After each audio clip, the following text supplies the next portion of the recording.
আমার প্রিয় বন্ধুরা, তোমরা একটু সবাই ঠান্ডা মাথায় চিন্তা করে দেখো। যখন আমরা যে কোনো দ্রব্য, খাদ্য সম্ভার থেকে আরম্ভ করে বিভিন্ন জিনিস টাকা দিয়ে পয়সা দিয়ে কিনতাম এবং সেগুলো আমরা ভোগ করতাম, তখন কিন্তু আমাদের সরকার খুব সচ্ছল ছিল এবং আমাদের সরকার খুব স্ট্যান্ড বাই ছিল আমাদের কাছে।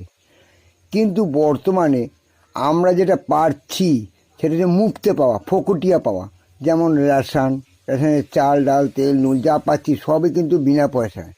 এবং আরও অনেক দ্রব্য আছে যেগুলো আমরা পেয়ে থাকছি সরকারের তরফ থেকে। তার ফলে কি হচ্ছি, আমরা লোভী হয়ে পড়েছি। আমরা চিন্তা করছি যে আমাদের আরও কিছু বিনা পয়সায় যদি পাওয়া যায় তো আমাদেরই লাভ।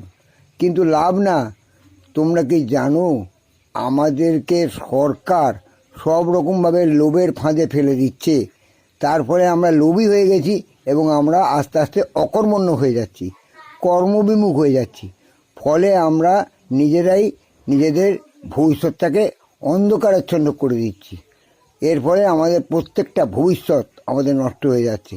একেই তো শিক্ষা ব্যবস্থার এই হাল। শিক্ষার স্ট্যান্ডার্ড এত লোয়ার হয়ে গেছে যে বলার কথা নয়। আগে ছিল পশ্চিমবঙ্গের সর্বোচ্চ শিখরে শিক্ষার স্ট্যান্ড, এখন সেটা স্ট্যান্ড বাই হয়ে গেছে প্রায় জিরো। তাহলে বুঝতে পারছো আমরা কোথায় নেমে গেছি। তার চেয়েও বড় কথা কি, আমাদের চেয়ে বিদেশে যারা ইরাক, ইরান, কুয়েত, লিবিয়া, আরব এবং আমাদের দেশে হচ্ছে কেরালা, এরা খুবই উন্নতি করছে। এরা সব দিক থেকে সঠিক, কারণ এরা লোভের বশবর্তী হয়নি। এদের শিক্ষা ব্যবস্থা বলো, এদের সমস্ত কিছু ব্যবস্থা খুবই সচ্ছল, তাই ওরা স্বচ্ছভাবে জীবনযাপন করছে। আর আমরা সারা জীবন অসচ্ছতার আন্ডারেই পড়ে রয়েছি। তার কারণটা কি তোমরা জানো?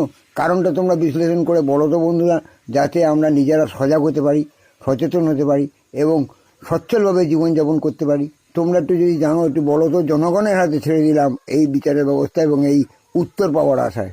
বলো বন্ধুরা, তোমরা কি বলছো বলো।